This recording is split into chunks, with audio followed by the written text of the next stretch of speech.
What's up everyone, and welcome back to a new video. Last time, we left off in the Buu Saga, or at least the very beginning of it. The 7-year time skip happened, and then eventually we got to the Buu Saga. We ended off on the last part during the encounter with Babidi, where the wizard tried to possess Piccolo and make him fall under his Majin spell. For this video, let's try and hit 2,500 likes.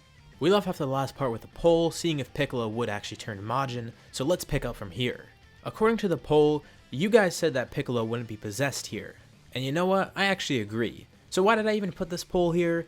Well, I'm sure you all know that a bunch of my videos don't have the Buu Saga in it, and this is really the only way I could see it happening.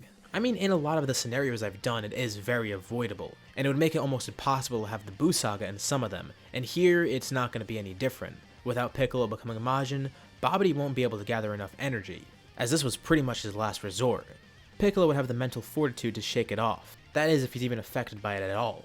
The group has to face off against Deborah, and I'm sure they'll actually be able to do pretty okay. Like I mentioned, Gohan is stronger here than normal, and he was pretty much even with Deborah before, so here he'd be more than enough. Plus they have Piccolo and Yamcha there to help.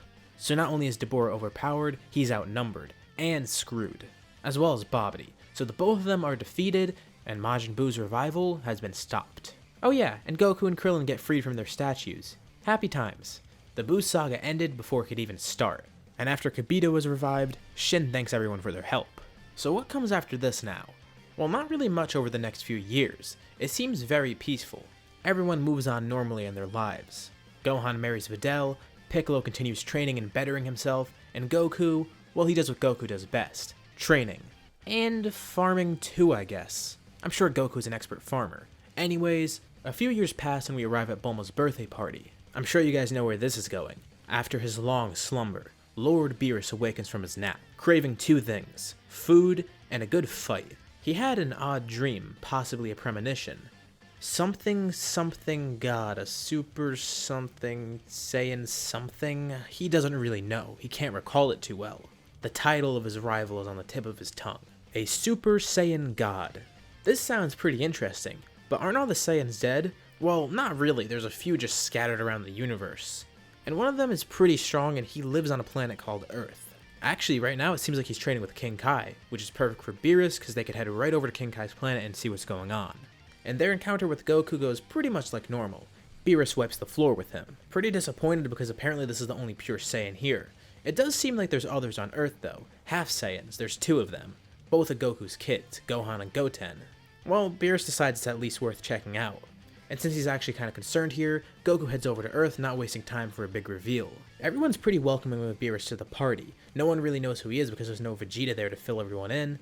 But Beerus actually really enjoys himself. There's great food on this planet, the people are somewhat fun, and he gets to show off some cool dance moves. Radical. Ah, no, but he came here for something else. The Super Saiyan God. He's not going to destroy the planet because it has some great food, but he is curious. He wants to see if anyone does know about it. No one does, so Shenron is summoned like normal and he tells everyone about the ritual. So they need 5 Saiyans to channel the energy into one other Saiyan. But they only have 3 people here, Goku, Gohan, and Goten, and then they find out about Pan, so that makes 4. It looks like Beerus isn't going to really get what he wanted. He's a little disappointed, but then he asks Whis for a favor. Search the entire universe, see if he could find any pure-hearted Saiyans anywhere. Lucky enough for Beerus, there are 2 other pure-hearted Saiyans out there. Whis is going to go gather them up real quick, and he comes back with 3 people. Some old guy, some scarred up Saiyan, and then someone that looks like a short version of Vegeta. Ah, remember Vegeta? Good times. I'm obviously talking about Broly, Paragus, and Tarble. Wait, why did Tarble agree to come along? Well, if a guy appears in front of you and tells you he's an angel and he needs you for some ritual to make a Super Saiyan God, you would probably be pretty scared too and follow his orders. Especially when the guy seems nearly omnipotent. It's fine though, because he's going to return home eventually. There is no real need for him to stay on Earth. And as for Broly and Paragus, well, they just wanted to get off Vampa. So the second they see someone arrive on the planet, they're naturally just going to ask for help to get off the planet. Whis offers to return them home, but they obviously don't want to go back to Vampa. This is much better. That's besides the point though. Naturally everyone's pretty shocked to see more Saiyans here, so there has to be a couple introductions, but eventually everyone gets to know each other. I don't think Paragus would be too pure-hearted, but as for Broly and Tarble, I feel like they'd be the candidates for the Super Saiyan God ritual. They can't wait any longer because there's an angry destroyer god right there, and that just sounds terrifying even if they don't know who he really is. so they're gonna go along with it and perform the ritual. Like I mentioned, Gohan has been training, and due to the natural advantage he has as a hybrid Saiyan, he probably would be stronger here, so he might be the best candidate for the ritual. Although there's not really too much to cover here. Gohan gets the ritual done on him and becomes a Super Saiyan God, and faces off against Beerus. It's a fun fight for the both of them, and it ends pretty peacefully. Beerus is impressed, and he's happy that he came here. He even offers to train Gohan, but Gohan declines the offer, and he says that Goku should go for it instead. Beerus isn't opposed to this at all, and Goku's gonna eventually become his student. But let's address the elephant in the room, those 3 Saiyans that Whis basically kidnapped and brought here. Well, as for Tarble, everyone finds out that he's actually related to Vegeta, which is weird because he seems nothing like him, and Tarble even finds out that his brother's dead. And that's obviously some pretty shocking news. They feel kinda bad telling Tarble this, and this comes as a shock to Beerus too to hear that Vegeta's dead. And that gives him an idea. Whis departs with Tarble, and as a gift for coming to Earth, he's gonna revive Vegeta for him, and bring him to whatever planet Tarble's on. This obviously amazes everyone, and it will cause complications in the future, which we will get into in future parts. Because now Vegeta's gonna be brought back, although he's gonna be living wherever Tarble is. So you'll get to see some of that eventually, and in kind of a comedic fashion, Beerus and Whis leave, leaving Paragus and Broly pretty much as Earth's problem. They're not gonna deal with that. And now for an awkward introduction. Broly and Paragus introduce themselves, and tell everyone where they're from and what happened. I mean, Whis wasn't just gonna bring them back to Vampa, and they have really nowhere else to go. So I guess they're stuck here, and Paragus is pretty happy to hear that Vegeta's dead, and they're off Vampa, so he's pretty content and he's not worried about Vegeta anymore. Maybe this will cool him down a bit and soften him up. And as for Broly, well, he's Broly. It's obviously really weird for everyone to have these 2 visitors, but aliens come to Earth all the time, so it's not really out of the ordinary. Although Paragus is old and he's probably not going to be fighting, just by his looks they could tell that this Broly guy is actually pretty strong, which could make him an interesting training partner. So they're pretty much just stuck here, left to their own devices on Earth. A few months pass and eventually Goku goes for his training with Beerus. With Gohan staying back but keeping up with his training on Earth, he can't just leave after all, but he makes sure not to get rusty. After all, he has some pretty good training partners. For one, there's obviously Piccolo there, but now there's Broly. Over the past few months, Goku basically acted as his tour guide for Earth. It's a big adjustment, but it is a lot easier to get used to than Vampa. And they make the best of the situation considering that they basically just met this guy out of nowhere without even knowing, but it actually goes pretty well. Broly becomes friends with the group pretty easily, and he makes some good friends there. Goku and Gohan realize that this guy is pretty strong, but his technique isn't really refined. And Goku did leave for Beerus' planet after all, so now Gohan kinda acts as his friend and teacher. It is a really weird situation, but weirder things have happened, so it's not too hard to get adjusted to. But things are about to get crazier. The Frieza Force arrives on Earth, looking to revive their Emperor, Frieza. After all their searching, they finally found Earth, which apparently has Dragon Balls of its own. They're still confused as to how Frieza ended up dying on Namek, but it doesn't matter, because now they'll finally get their revenge. Frieza is revived, and of course, he's ready to go to Earth.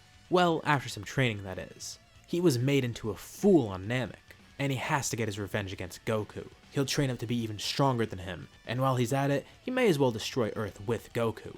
It'll be a great plot for revenge. And after more time passes, he eventually heads towards Earth. Everyone there obviously senses the Frieza Force approaching.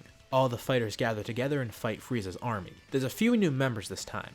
Like I mentioned in earlier parts, Yamcha has kept up with his training here, as have the other humans who are noticeably stronger. Considering how often Gohan trains, that would eventually pass down to Goten as well, so he might be here to have some fun. And Broly would probably come along for some real-world practice. Paragus is amazed. He didn't even know the Frieza Force was still around, and what do they want to do with Earth? Too bad he can't fight as well.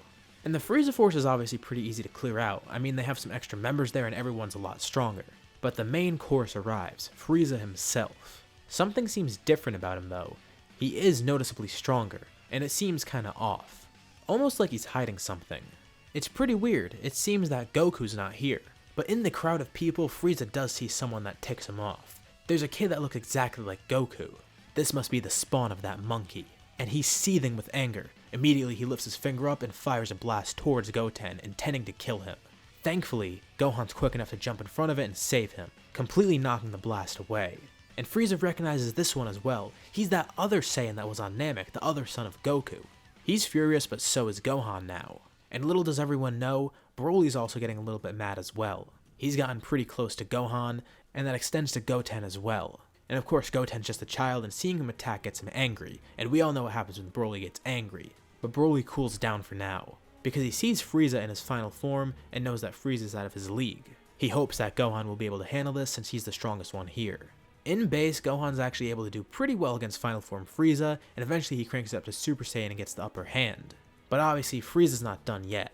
During his clash with Gohan, he ends up catching Gohan's fists. Gohan tries to pull his fists back, but he can't. Frieza's grip is getting tighter. His power is increasing dramatically.